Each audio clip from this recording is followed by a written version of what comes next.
Nasaksihan sa Zamboanga City ang kanindot sa supermoon. Samtang sa Pagadian City, daw dunay pormang naw ang nakitaan dihang mihayag ang bulan sa kalangitan. Ani report.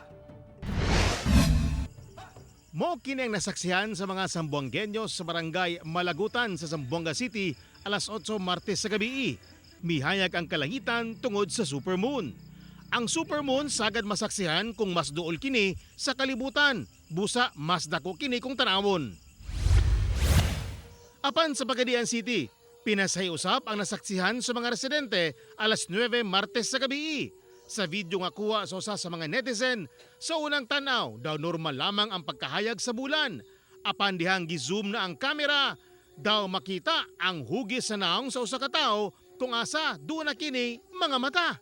Apan sumala sa mga eksperto, daw naporma lamang ang maong hulagway tungod raw usab sa mga gabon nga nahayagan sa bulan nga mag-create og illusion sa usa ka naong sa tao. The closest that the moon comes to the earth in elliptical orbit, resulting slightly dako or bigger and brighter ang maong apparent size sa maong lunar disk as we viewed from the earth.